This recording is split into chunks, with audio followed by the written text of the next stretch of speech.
I wish to thank the organisers, Klaas Feinbaum, for his arrangements. He's been very kind and helpful. It's nice to be here, and you are a good host.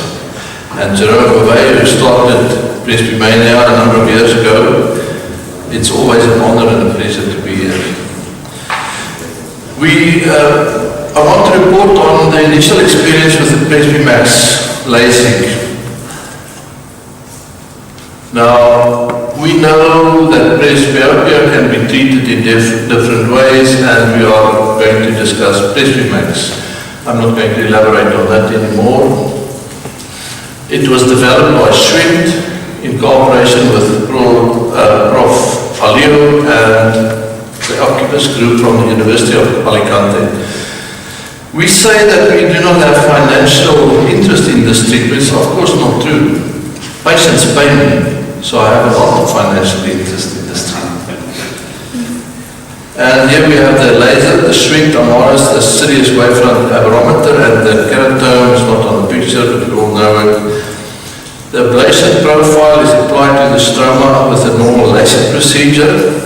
It's a bi-aspheric multifocal ablation profiles, very similar to the previous profiles we saw. Central cornea for near vision, mid-peripheral cornea for far vision.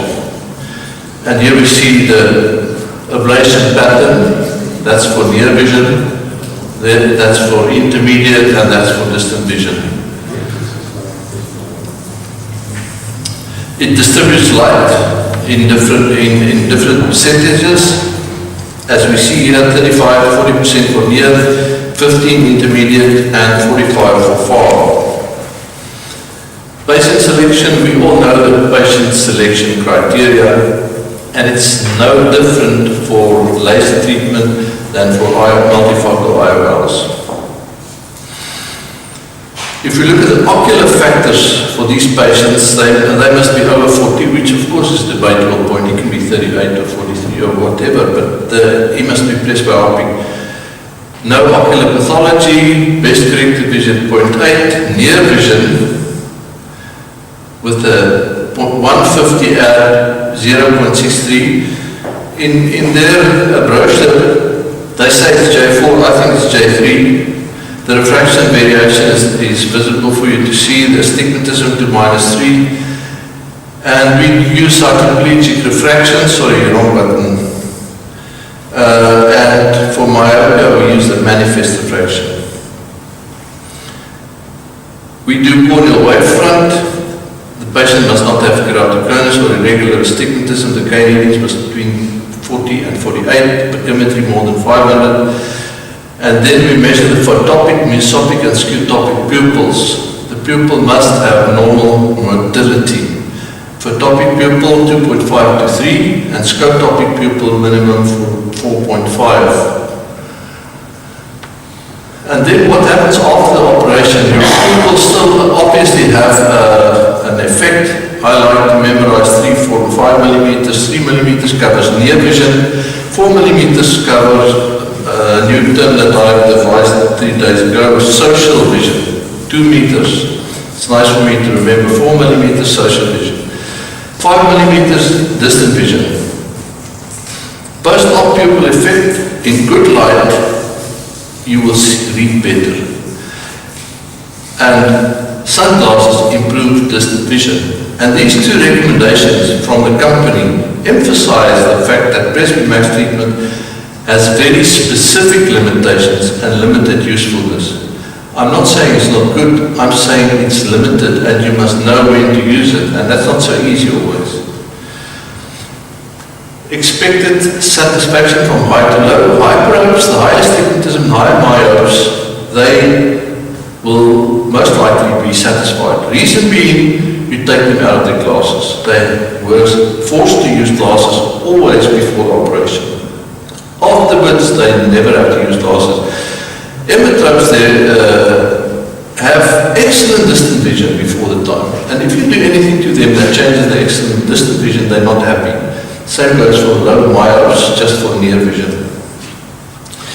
Key factors then, the 3 refractive errors, as I said, and then you should do a contact lens trial, which makes it a lot safer, because it's very easy to determine the patient's reaction to a contact lens trial. If it doesn't work, don't laser him. Or fog the refraction for far and near, that also works to a certain extent. Treatment plan, we always do both eyes. Micro monovision is always an option, because monovision in principle is a good treatment. And then Presbymax will add 0.5 to 2.8 diopter pseudo accommodation.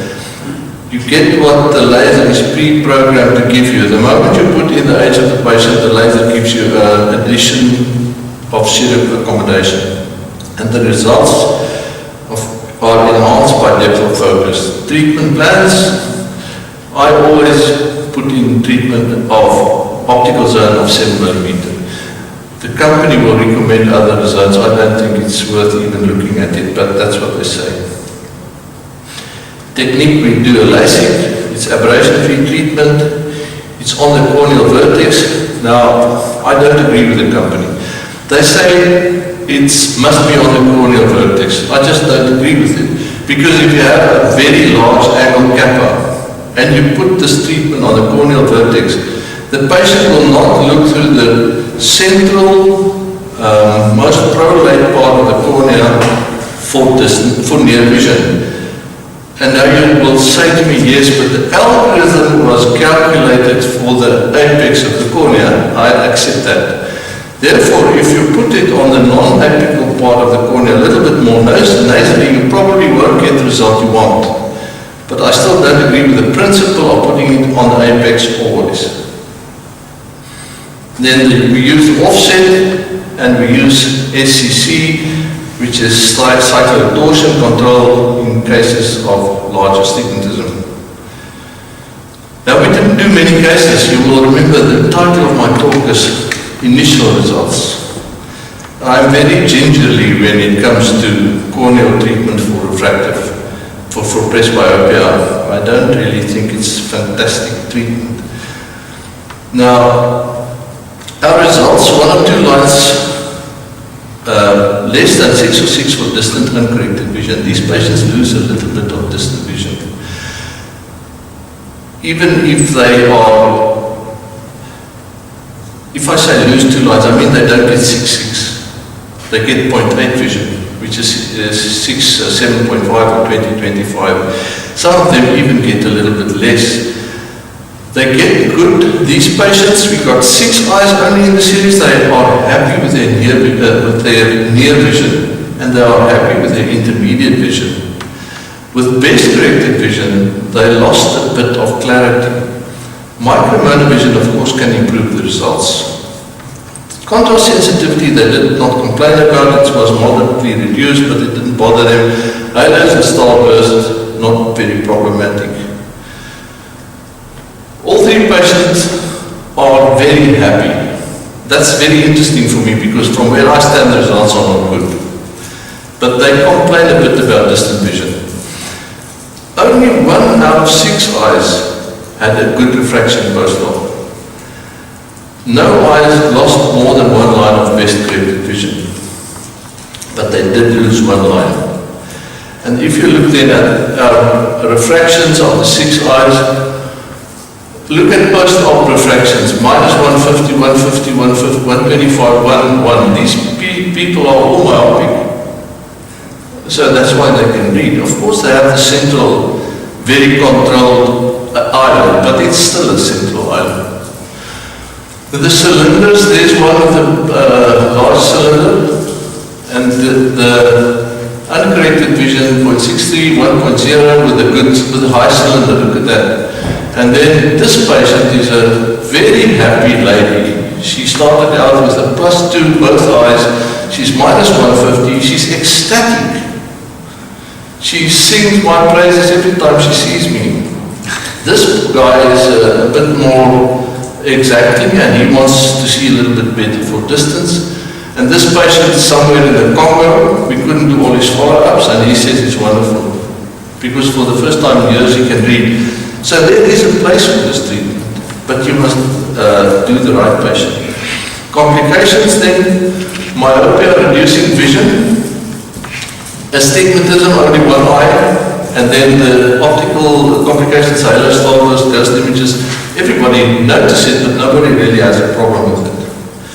And then there we have our graph, basically says the same what I said just now. And the intermediate vision 100%, near vision quite good. And then the discussion of this treatment, it's a compromise. Like all these multifocal treatments of the cornea and the lens, it's a compromise. You gain something, you lose something. You lose quality and you gain quantity. You gain spectacle independence for all distances. You lose some contrast, you lose some night vision, and for the right patient it works. For the wrong patient, exactly the same result will be inadequate. Sorry, one too quick. Subjective facts, then 3 out of 3 patients in our small series are happy. It's about making the patient better. I remember I gave a talk in South African Congress about 10 years ago, and I said surgery is done to make the patient better. And they laughed at me, crazy. We have a list of 100 surgical indications. How can you just run up here and say it is done to make the patient better? But it is done to make the patient better. If you